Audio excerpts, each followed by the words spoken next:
They cannot wait to get home after their long day. Their spouse goes to sleep. Their children go to sleep. And they want their own private time. To do what? Just to connect with Allah subhanahu wa ta'ala. To cry to Him. To complain to Him. To talk to Him subhanahu wa ta'ala. You will find that whether they are in need or not in need, when they are in trouble or not in trouble, they just love to talk to Allah subhanahu wa ta'ala alone. They make dua when they are in need, and they make dua when they are not in need. Because a lot of us have forgotten that dua is not just about when you need something from Allah subhanahu wa ta'ala. You should not be a person who only turns to Allah when they need something, or when they are in strife, when they are in hardships. A mu'min makes no difference. Whose priority is Allah. They turn to Allah when they're happy and when they're sad, when they're in need and when they're not. You know why? Because they truly love Allah subhanahu wa ta'ala. Allah should be the most beloved to you more than anyone else. Why? Because anything or anyone you love more than Allah will one day leave you. You don't own your spouse. You don't own your children. You don't own your wealth. You don't even own yourself. My evidence? When you were born crying. You didn't want to come out into this world. You said, take me back inside. But you had to come out because you don't own yourself. You don't control yourself. And when you come to die, you can't give yourself another minute to live. Why? Because you don't own yourself. If a sickness befalls you, you can't take it away from you because you don't own yourself.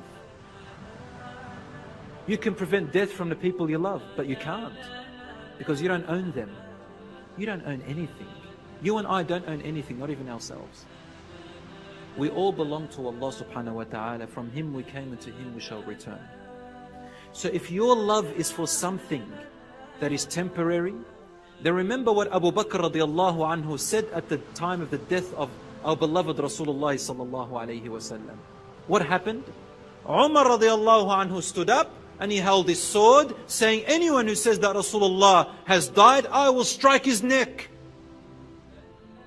I don't believe that he died. Ali radiallahu anhu, he became dumbfounded, he couldn't talk anymore. Another Sahabi, he fell to the ground, couldn't walk anymore. Another one said, if it's true, then oh Allah, make me blind so I may not see anyone but Rasulullah after this. Another one said, oh Allah, if it's true, take my life because I don't want to live another minute. After that, they truly loved Rasulullah sallallahu alaihi wasallam. But what did Abu Bakr radiallahu anhu say? He turned around and said to the people, Man kana ya'budu Muhammadan fa inna Muhammadan qad mat.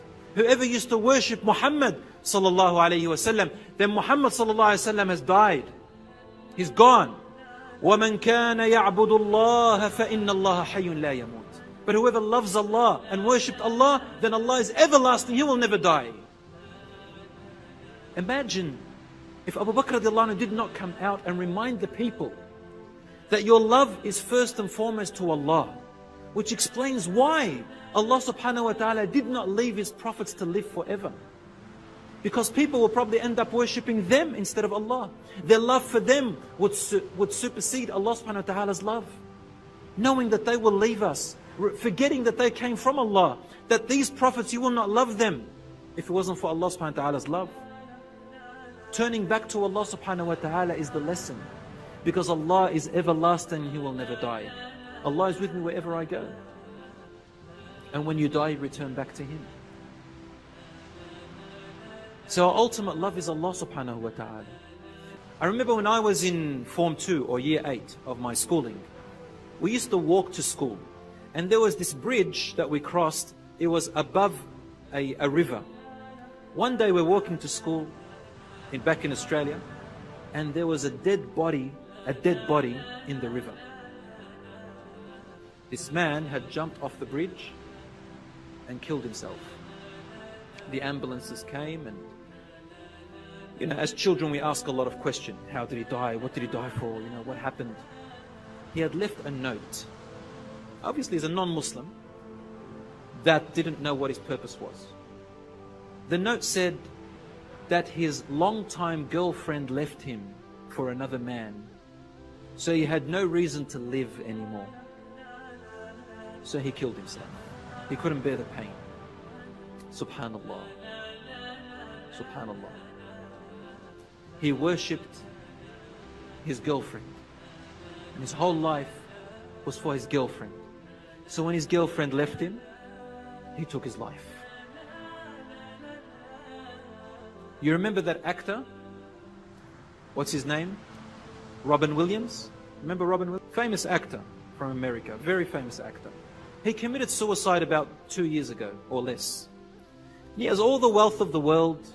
You always see him cheerful, laughing, joking. But he went from divorce to divorce. I mean, finally he hanged himself and killed himself. No reason to live. Why? Because obviously the love of Allah subhanahu wa ta'ala was not there. The purpose, which is Allah, was not there.